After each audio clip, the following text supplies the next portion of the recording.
Hi everyone! This is Simply Mai at welcome po sa aking YouTube channel.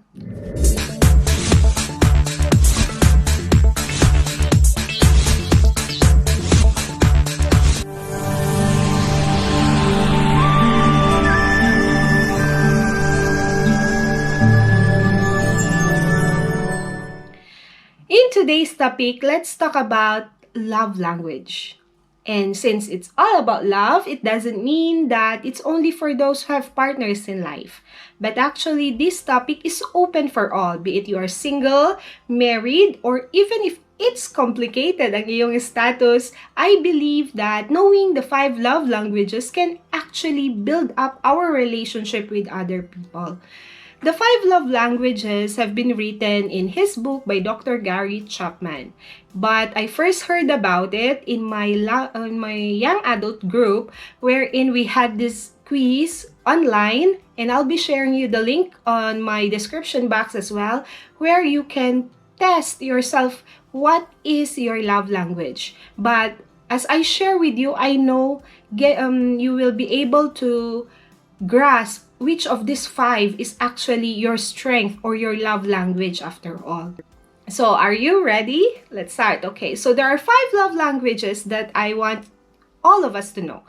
Number 1 is what we call as the act of service.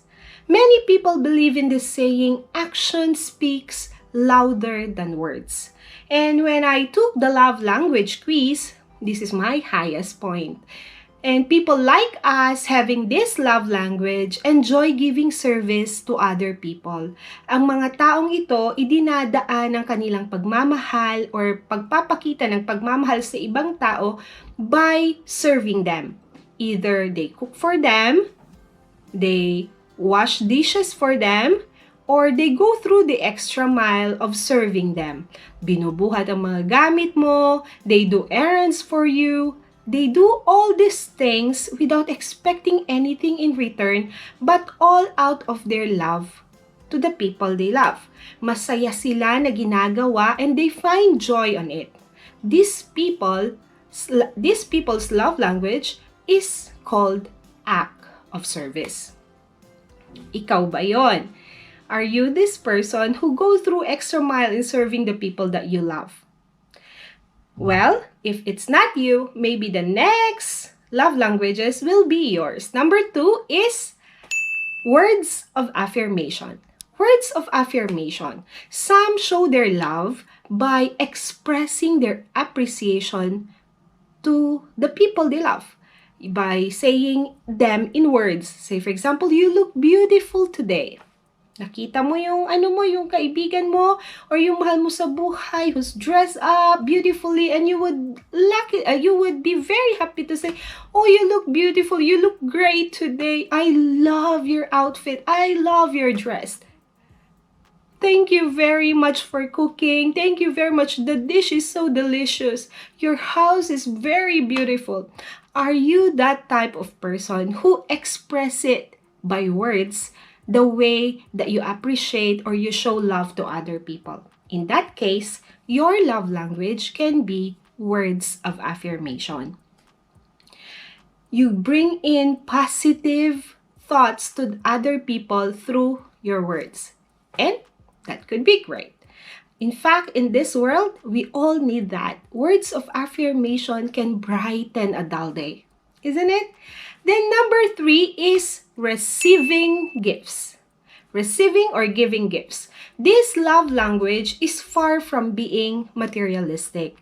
It's not about giving big gifts, but even through the small thoughts of giving something to someone is already your love language. It can be a cup of coffee, it can be an ice cream, it can be a piece of candy. Those are your ways of showing that you care to the people around you. That even through their busy days, you will take a moment to surprise them with just a small amount of gift that will brighten up their day. I think we know a lot of people like that. That they just don't give elaborate flowers or chocolates with you, but they too give you even the shortest or the simplest gift that they can give you, and that would truly make you smile. Okay, so heading on, number 4 is, I think a lot of you would agree with me that another love language is called quality time. Quality time. I think this is my second highest, if I'm not mistaken. And people whose love language is quality time gives you undivided attention. When you are with them, you are the world to them. You matters the most to them. No distractions around you, even cell phones or computer games, can ever matter to them. And if your partner is like this, your loved ones are love language or quality time, they will feel disappointed if you postpone or cancel appointments with them. Kaya mag-ingat-ingat tayo. Tingnan nating maigi. Mahilig bang mag-spend ng quality time ang mga mahal natin sa buhay sa atin? If that is the case, be very careful to postpone or cancel appointments with them. Might likewise disappoint them after all. Then number 5, finally, number 5 is physical touch. Physical touch. People whose love language is physical touch feel more safe and connected in a relationship through physical contact. I do not mean PDA or public display of affection, but some people appreciate if you hold their hands, if you hug them, if you tap their shoulders for a job well done, or even a form of appreciation of shake hands, of congratulating them in a way through physical contact would truly matter to them. So these are the 5 love languages. Can you see from this list which is your own love language? Will it be physical touch? Will it be act of service, quality time, receiving gifts, or it could be words of affirmation? To me, learning the 5 love languages makes me adjust on why some people act the way they do, be it with my friends, with my family, or even a partner in life. You come to understand that they have different ways of showing their love to you.